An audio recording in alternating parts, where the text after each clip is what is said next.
I think most people should spend more time making decisions that help them achieve their goals. And since they don't, I don't think they really see reality clearly enough, and they don't see the actual path.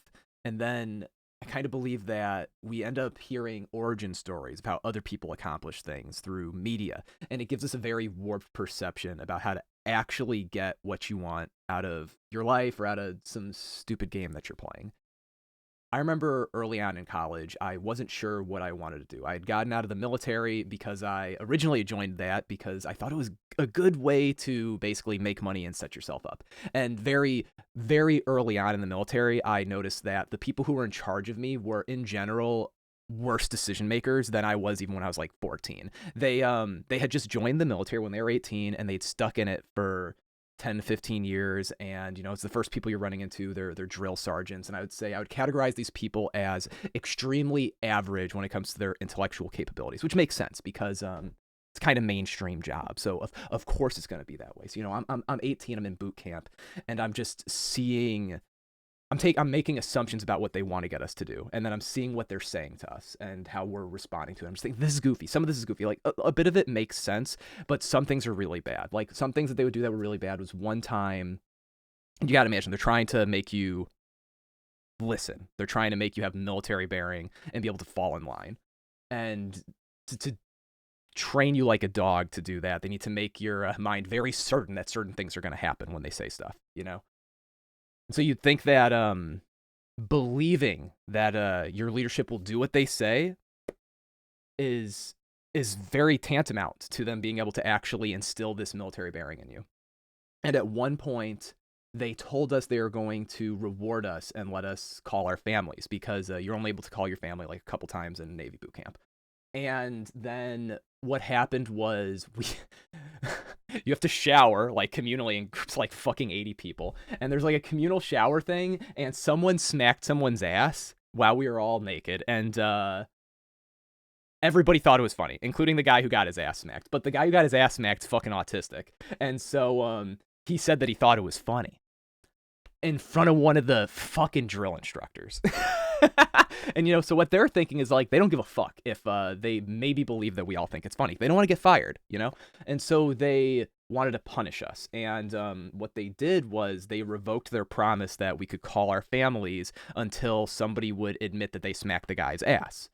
And no one admitted to it. I think we kind of know who did it, but everybody thought that it was a silly thing. I understand why the drill instructors didn't see it the same way. They weren't as sure about how we felt about it as we were, because we're like living with each other all the time. But yeah, nobody manned up to it, which is fine. Nobody thought that. I don't think anybody else in the division thought that was weird, but we all got punished. Everybody lost their calls. And I remember we were marching back, and you're not supposed to be fucking talking to each other when you're marching. But we're like marching back, and I'm like in a spot where I'm like kind of in the middle of the group. We're like lined up. I can't remember how many files, but it's probably like 4 people wide and like 20 people deep or something like that. It's been a really long time. And there's this older guy next to me. He's like 27, which is fucking old to join the military, okay? And he's just a recruit like me. And he turns to me, and we use our last names there. And so he hits me. He's like, "Hey, Alan, so what did you learn today?" I feel like if I was your age, I just learned that they only have fucking losers that are in charge people in the military. And I remember that. I still remember what the guy's face looks like. And right there, I kind of started building this idea in my head that there's no way that joining the military is actually a really good way to find success. And I started thinking about it more. I started thinking, like, why are there all these resources for veterans? Why do we need to coddle these people if they learn all these skills and they're so strong and they're so talented? Why are so many of them, they're mentally ill and they have addictions and their house lives are destroyed and they don't seem like they have a lot of money? And then I started realizing, like, oh, I fell for the propaganda. This is a place you go when you don't know anything, when you have no idea, when you're fucking lost. When you're lost, you join the military. That's the truth. And so I started finding out how the legal system in the military works to try to find a way to get myself out and not have to complete my contract. And I found a way, and I got out after being in for a year. And then I went to college, and I did that also without realizing it because I didn't know how to actually do what I wanted to do. What I wanted to do was to earn a lot of money and retire early so that way I could pick I could then find out. I could defer basically the decision of what I'm going to do for the rest of my life. Like, hey, if I can achieve, because I knew this at a young age, if I can be free, then that will not make things worse. That will make everything better for sure. So that's like a pretty good goal. So I go to college and I'm thinking, okay, I need to make money. What am I going to do? Like, I could be an investment banker. Didn't really know what that meant. I had a little bit of an idea. I was like researching online. It's like, these guys are making like $130,000 a year when they're 22 straight out of college. And I don't know what these case interview things they're doing are, but that sounds cool. And apparently I have to have a high GPA and go to a target school. I'm like, target school. That's a confounding variable, not necessarily in my control. I had bad GPA in high school. And I was going to community college for a bit while I was figuring this out. I was like, I could be a medical doctor. And then I was like, I took a couple classes, and I was like, I don't have a high enough IQ to do this. If I tried to become a medical doctor, I think there's a high chance I'd fail. And if I fail partway through it, it's going to ruin my life. No, thank you. Also, retiring early doesn't make a whole lot of sense as a doctor, because you're fucking not going to get your first job for a really long time. So it's like, it's like, sure, maybe your first job, you're a hospitalist. You make $300,000 a year. Maybe you can work for 5 years, invest an insane percentage of your money, and retire. But it's like, you just spent all your life until you're like 30 training, and then you're gonna squeeze 5 years out of this. All that pain, you're gonna only squeeze 5 years out of it. Like, no, this doesn't make sense either. And then I thought, programming. I didn't actually think that programmers made an insane amount of money at the time, but I thought, I fucking love World of Warcraft and video games. I'm going to be a programmer. That sounds creative. Turns out, hey guys, if you become a programmer, not all that creative of a job, but actually, accidentally, an excellent choice for money. And then at some point, while I'm playing video games and going to community college, I run into some people online in Dota that they're actually like super young. They're like, I'm like 20 now, because I'd been in the military for a year and then did nothing for a year after getting out, because that reset my FAFSA eligibility. If you're in the US, if one day you join the military and then you want to go to college afterwards, here's a life hack. You stay unemployed for a year, so that way when you apply to college, you can say you made $0 last year, and then they give you everything for free. That's how it works. I know it sounds crazy to some people. That doesn't work if you didn't join the military or like get married or something, so you can claim your own income on your FAFSA. But yes, so I did nothing for years. I'm like 21. I'm a freshman. Playing Dota 2 with some like high schoolers. They're like seniors. There's a couple of them. I just know them from online, and they have a couple friends that were like a couple years older. So they're like my age, and one of their friends was this guy who they said had an internship at Facebook and Google, and that wasn't super interesting when I heard that, because like, yeah, everybody knows some people who are really cool. But then what got me interested was then they started shit-talking this guy on the basis of him being successful and like calling him weird for like working hard. And so then I was like, there might be something here. These guys like actually have some knowledge about how this dude achieved their success, and it like fucking triggers them that he was able to act on it. And I did like these people I played Dota with, but I thought that they were kind of they're extremely lazy with the game, and also with their thoughts about college, what they're going to do when they graduated. And so I asked them to introduce me to this guy. And they did. They're like, yeah, you're going to fucking hate him. And so they introduced me to this guy, and I love him. He's like, we talk, and I think they thought he's a little bit of a braggart, because he would say exactly what he did. It's like I talked to this guy, and he's like, hey, what'd you do? Like, do I need to like get good grades or like take certain class? And he's like, Jake, you apply to these companies, and then they look at your resume. So like they look at a piece of paper, and they decide if they're going to give you an interview. And then once you get to the interview, they ask you 5 math problems back to back, one in each of the 5 interviews that you do. And if you get almost all of them right, you will get an offer. And regardless of how charming you are, if you don't get at least like 3 or 4 out of the 5 right, there's no chance you'll get an offer. So no. Sorry, that's not how it works, Jake. You just need to be able to slam these problems. They're on a website called LeetCode. They're really hard. If you work really hard at it, I'm sure you could do it. Anybody can. I worked really hard at it, and it worked. And I'm like, ooh, so grades don't matter? Why do you think grades don't matter? And he's like, well, I was in community college, and I got the interview. And then I asked my boss if I could convert to full-time. He's like, no, you're crazy. You're a freshman. Like, what are you talking about? And so then he went and applied for an internship at Google. And he had applied to this in advance, so he's like at the internship at like Facebook over the summer, and he's applied to the one at Google. He applied far in advance. These things take a while, and so like he had these lined up. So it's like fall internship. He's at Facebook. They think he's gonna go to college as a sophomore after that summer. He's not planning on that. He has his backup plan if they don't let him convert full time. He's a kid, but he thought of this.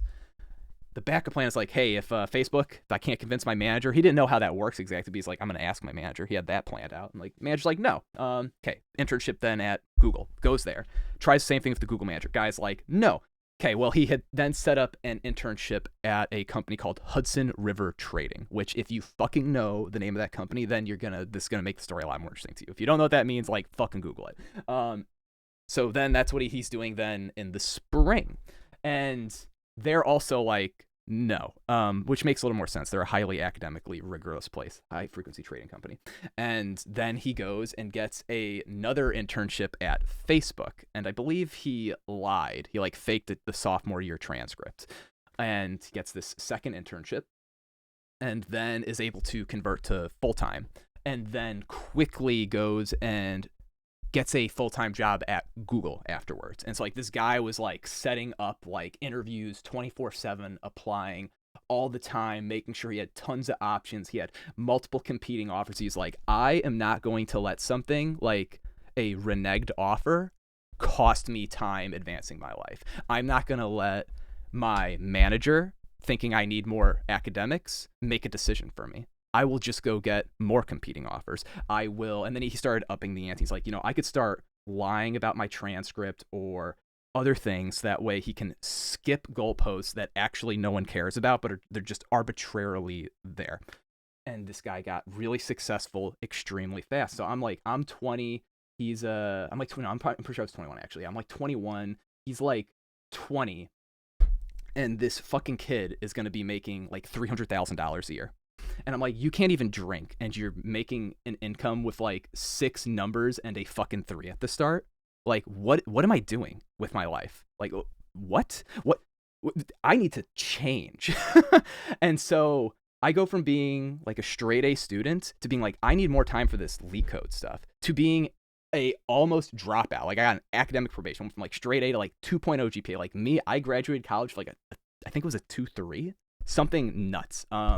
I fucking just stopped caring about the classes and I started doing lots and lots and lots of interview prep. And I applied to like 20, like 30 interviews. Job postings. Probably like, actually no, like 5 a day, every day for like 4 years, something like that. So I got thousands, like probably 5,000 job apps. And it got to the point where doing that, copying this guy, I was a junior in college and I was flying out every other weekend for an interview. And I didn't have the skills yet with the leak code because I wasn't putting enough effort into that, sadly. And I would go and fly out and fail an interview and fly out and fail an interview. And I remember I was keeping a log. Every time I failed, I'd write it down. I'd be like, interview at IMC Trading. They asked me Newth's algorithm. I told them I already knew the algorithm. Interviewer said, oh, well, I don't need to ask you a math question then. And then I got a rejection. I was like, what happened? I thought about it. This guy asked me a problem. He needed to write down feedback on my ability to solve a math problem in an interview. He didn't come with a backup one. So sadly, when I told him I already knew the answer to his problem, he then, in his notes about me, he could write this. Jacob already knew how to do the problem. Well, what do you think the hiring manager thought? So you didn't actually ask the guy a question? And well, that's an auto reject. It doesn't matter if you thought he was cool. It's an auto reject. So it's like, interview at IMC Trading, failed because honestly said I knew answer. Lesson learned. Next time, I'm going to fucking lie. I'm going to make shit up. Or sometimes it'd be like, got asked to change the data structure used in the relaxation portion of the Dijkstra algorithm. Picked suboptimal data structure. Got the time complexity wrong. Think I got rejected from that. And so I had this big like document. Remember, I got to like 20 rejections before I got my first internship. And it was at a small local company. And now came a part where having some clear thinking helped me. So it's like, gonna get the offer. They're gonna try to, this place, I'm like, a lot of places don't negotiate with you. This place, they try to negotiate with me. So it's like, I had a friend who he told me that he got an internship offer at a startup, and it was his first one. And it was 40 an hour. I'm like, how'd you get so much money? It was like, it's like your first job. How'd you do this, Grant? How'd you get this? And he's like, well, I just saw that a lot of other places that are near them are like trading companies, and this place wasn't a trading company. They actually were a contracting firm that made the app for Domino's.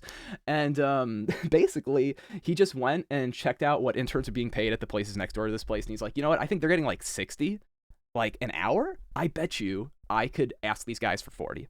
And he just said like. He said he lied and that he was applying to some of their neighbors and he was in the final parts of the interview, but he didn't really like finance and he'd much rather work for them, but he'd need like 40 to be comfortable just telling these guys no. And so he said that, and then bam, he just got that. He just got what he asked for. And I was like, oh, that worked. Okay, cool.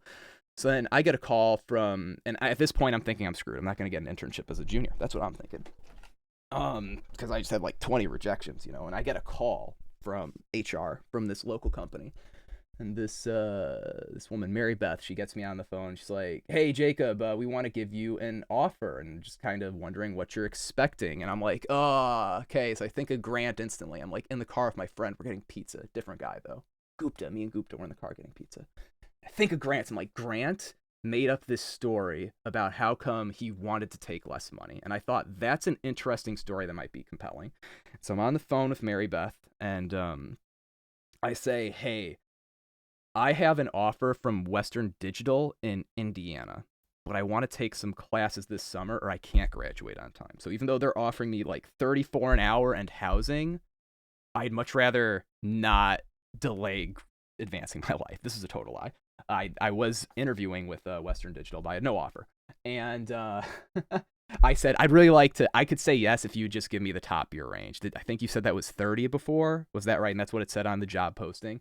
And she said, we can do that. We can give you 30. And so I'm like, I'm old, like, because I started school at like 21. So I'm like 24, I think, or 23, something like that. And I got this job making 30 an hour doing embedded software.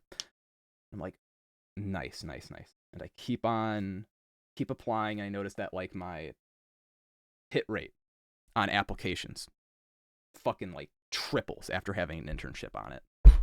And then I had this weird thought. I could have skipped probably like 2,000 apps if I would have just lied and said I worked at a small local company on the resume. Just made up the experience. Could have skipped so many things. I could have gotten like twice as many interviews, and so I probably could have been half as proficient at interviewing.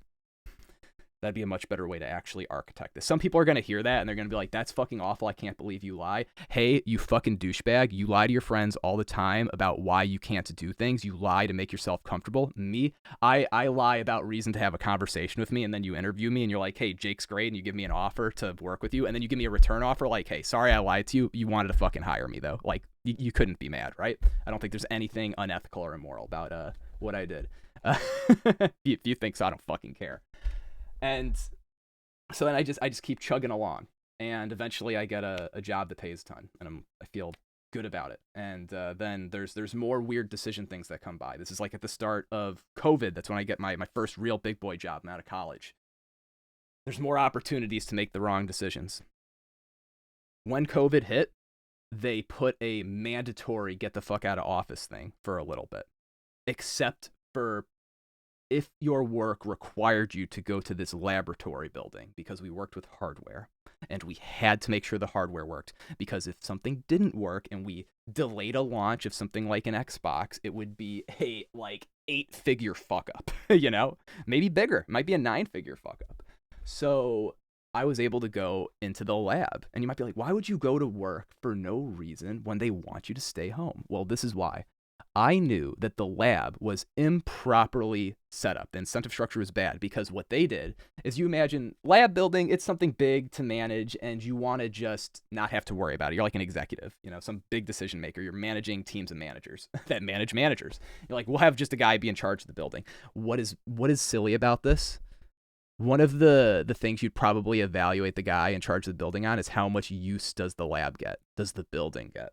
And everybody else just started coming up with reasons why they didn't need to do the hardware part of their job. And they were just kicking the can down the road, thinking like, hey, it's whatever. Like, we'll get forced to do that part of our work. And me, what I did is, instead of being a very productive employee, I went to the lab every day, and I would go to different rooms. There's like a room that had like a thumbprint reader. So I'd go in there and I'd like walk out. It's like, hey, it's scanned. Like that's like a person that's getting on the tally. And then I'd go and check out a bunch of equipment and then send it back and like not use it. And I did all this fake bullshit, which made it so a couple of the managers at this building, their job, I like basically saved their job because I was able to generate like 10 people's worth of fucking traffic in this lab. And so instead of being like a productive engineer, people would rather me smokescreen for my teammates. That was actually what the organization truly wanted me to do. And this kind of harkens back to a funny, I don't know if any of you guys listen to Sam Hyde, but Sam Hyde has this funny bit about office work. And he's like, you can be the best guy on your team of 10, or you can bring bagels to work every couple of weeks. And either of those will get you the same shit. But here's the thing. If you bring bagels to work every couple of weeks, you're much more likely to be able to keep that up than being an excellent performer your entire career. And the bagels are fucking cheap. So just bring bagels instead of working hard. And that's awful. It's not a good thing for the world that things like this are necessarily true. But thinking about that kind of stuff will help you actually get where you want to be. And earlier in the story, you might remember me saying that I got really bad grades. That was to give myself space so I could think. You know, it's like I kind of like I could have gotten good grades and done the work stuff, you know, the applications, the flying out. I could have done that. It's not like I didn't have the time. I could have drank less or smoked less or play less Dota, you know, so many things. But it gave me a lot more mental bandwidth to just reject this stressful part of my life and then be able to do nothing. So it's like, I could try to learn Calc 2, or I could figure out how I'm going to optimize getting a C- in this class. Okay, let's get the C-. Let's do nothing. So now it's like I work 5 hours a week on my classes, and I get to put a ton of, well, not really, because it's still an engineering degree, but maybe it's like I get to only work 25 hours a week on my classes instead of like 50 or 60. And so then I was able to more easily organize my thoughts and think about what I want to do with my life. And this stuff applies in the game as well. Before the 2019 launch, I had been playing on a private server because I'd been playing RuneScape. And then one of my friends told me, hey, they're going to do this relaunch of WoW. Maybe we should do it. I'm like, I don't know.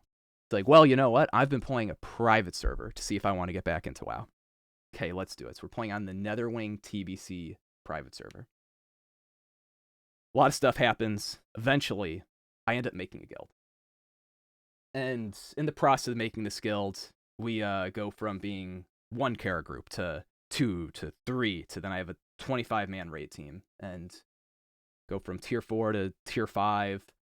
We start getting more serious, and I make the foolish decision of promoting a couple people to be officers. That they were my friends, and I felt like a lot with them in the game. So I thought, surely these guys are able to make decisions. I can make decisions. Surely they can make decisions too and think clear. So promote them to be officers. And they want our guild to be more serious. They don't know. I knew that I didn't really know how to do that, and they didn't really know how to do that. But I knew I didn't know how to do it either at the time. I was fucking noob, and I was aware of that. But they wanted to do some things that I thought were really stupid when it came to like sitting people who had been around for a really long time, getting these new guys in who weren't even any good. So it's just like really crazy. And so we go and we like go separate ways eventually, basically.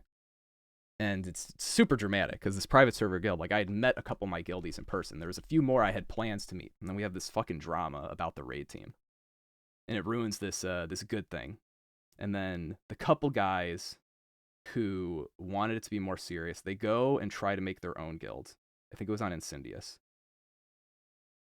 Might have been some other server, and I just don't hear from them anymore. You know, we're not really friends anymore. And then funnily enough, I run into one of them, this Australian guy. Hey, Australian guy, you might be watching this. If so, fuck you and your BPT girlfriend, you asshole. I still like you, but you're a fucking loser. And they go and they're on this realm. They're like, we want to be more serious, and they realize, I guess, that they could merge with a couple other serious guilds and kick all the weaker players. And probably, if they do that, and they're thinking of this while they're going through the leveling process.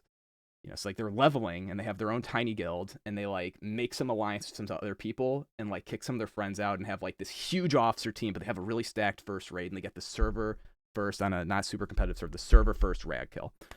And then very shortly after that, their guild explodes and they all stop playing the game. And then a couple of them came back, and that's when I heard about this years later and how much they regretted that decision.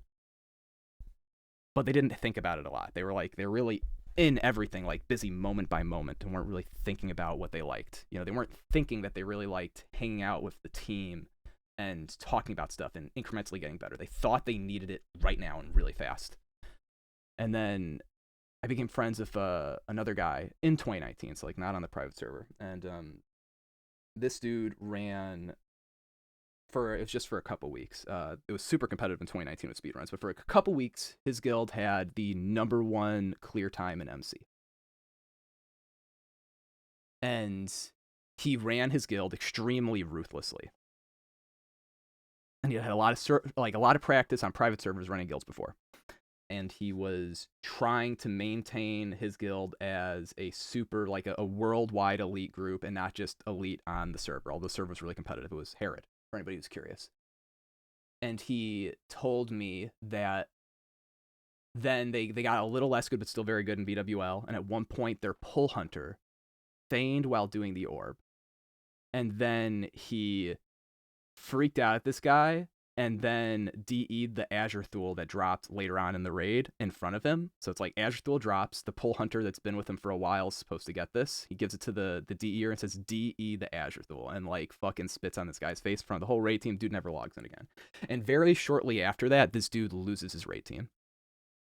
He basically, without thinking about it, like he's probably in the moment thinking, this guy made a big stupid fuck up. Like he must have not been even looking at his screen. Like really, how do you accidentally hit feign death when you are using your pet control bar to smash the eggs on Razor? Like, I understand the frustration. But actions like this had like shown to all the people that he'd played with that their relationship was entirely transactional. And it was obviously everyone was just there to compete. And his guild just fell apart pretty shortly after that. And he told me it wasn't worth it.